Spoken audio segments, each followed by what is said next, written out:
Assalamualaikum Om. Waalaikumsalam. Minta waktunya sebentar nih ya. Siap, Om. Saya konten kreator dari channel Cerita Perintis untuk generasi muda yang ingin mengetahui kunci sukses Om. Punten, dengan siapa saya hari ini? Biasa dipanggil Ranum, Om. Makanya, Kang Ranum? Ya, makanya namanya juga Ranum Aquarium gitu. Oh, Pak Ranum. Ya, betul. Itu nama panggilan ya? Nama panggilan gitu. Sudah berapa lama di usaha ikan hias ini ya? Usaha ikan hias, Om. Saya mulai merintis itu dari tahun 2019, Om. Ya. Cuman dulu saya masih rumahan. Ya. Rumahan kurang lebih 2 tahun. Kemudian saya cari lokasi di Taman Sari ya. Ya. Waktu itu masih di Taman Sari. Sampai sekarang alhamdulillah, Om. Selama pindah dari Taman Sari ke Pasar Kepanjen, ada kekurangan omset atau gimana? Awal-awal ya, Om, tapi ya mulai ke sini ya mulai stabil lagi. Ya. Alhamdulillah ya. Selama beberapa tahun ini, apa tantangan terbesar, terberat nih di jualan ikan hias ini, Pak? Tentunya yang namanya jualan makhluk hidup, Om ya. Kita harus banyak mempelajari cara penanganan ikan gitu kan, cara mengobati ikan sakit gitu. Tantangan terberatnya saya pernah mengalami kerugian itu kurang lebih 8 juta belanja ikan.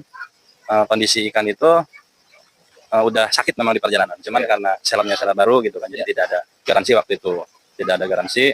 Dari 100 ekor itu yang hidup cuma 5 ekor, Om. Itu yang pernah saya alamin tantangan terberatnya. Untuk generasi muda nih Om, untuk memulai usaha ikan hias ini butuh berapa sih modalnya? Untuk awal ya? Kalau untuk awal itu yang penting kita ada tempat, fasilitas lah kayak akuarium atau apa. Kalau untuk modal itu tergantung sih, kita mulai dari yang mana dulu gitu kan. Yang penting kita mau merintis, mau berjuang gitu. Artinya modal dengan minimal saya pertama itu untuk tempat, fasilitas, saya cuma punya uang 25 juta waktu pertama buka itu. Itu sudah sama berikut di rumah ya, bukan kontrakan? Pas di Taman Sari. Oh, pas udah berikut kontrakan gitu. Udah berikut kontrakan. Saya waktu itu kan cuma over ya, over kontrak lah, masih ada kurang lebih setengah tahun lagi di over gitu kan. Nah, sisanya itu buat bikin kolam, buat bikin akuarium dan belanja ikan. Awal itu saya cuma jualan ikan aja. Strategi nih Kang, strategi Kakang untuk menarik pembeli, bagaimana sih strateginya? Apakah ada strategi khusus? Betul, strategi. Kalau sekarang kan untuk strategi jualan itu banyak, Om ya. Dari mulai media sosial, dari mulai kalau di tempat di toko display gitu kan. Terus termasuk ikan yang dijual ini apa nih yang lagi yang lagi viral gitu kan ya, yang lagi itu ikan apa misalnya. Nah, itu harus diperhitungkan juga gitu, seperti itu. Untuk omset nih Om ya. Ini rata-rata lah, hitung rata-rata omset satu hari atau dalam 1 bulan berapa sih kalau jualan ikan hias ini? Omset ya, saya tidak bisa menyebutkan detail, Om ya.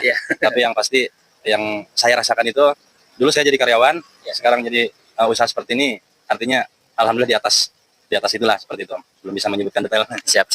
Nasihat untuk generasi muda yang ingin memulai usaha ikan hias ini, apa sih langkah-langkah yang harus mereka lakukan? Nah, ini yang poin yang sangat penting nih. Kalau kita mau memulai usaha ikan hias seperti ini, kita harus hobi dulu, harus suka dulu, gitu kan? Harus hobi dulu, harus mencintai dulu, gitu kan? Karena usaha dibarengin hobi itu akan sangat menyenangkan, gitu.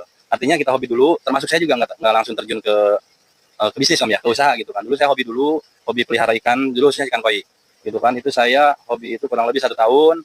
Dari situ saya mulai belajar jualan. Setelah saya bisa merawat ikan, gitu kan, seperti itu. Merawat ikan sakit, karantina ikan dan lain-lain gitu. Nah, saya baru terjun ke dunia usaha, Om. Itu dulu masih melalui media online, kayak di Facebook, di Instagram gitu kan, seperti itu. Nah, pasarnya dulu waktu tahun 2020-an lah ya, itu cukup bagus lah di ikan koi itu. Artinya saya dulu masih kerja, tapi saya punya sampingan. Nah, dari sampingan itu udah melebihi hasil sebulan saya gaji kerja gitu kan. Nah, makanya saya di situ udah mulai tertarik tuh. Wah, ini sangat menjanjikan, saya bilang seperti itu kan. Dan di 2022 awal ya, saya memutuskan untuk keluar dari pekerjaan, memutuskan untuk wira swasta ikan hias. Alhamdulillah sampai sekarang cukup bagus. Dan alhamdulillah secara ekonomi saya dan keluarga juga membaik alhamdulillah gitu kan. Bisa beli mobil cukup, beli mobil Insya Allah. Mudah-mudahan. Ya udah Kang, cukup sampai di sini. Terima kasih atas nasihatnya. Mudah-mudahan sukses selalu dan punya cabang di seluruh Indonesia. Amin ya. Amin. Assalamualaikum.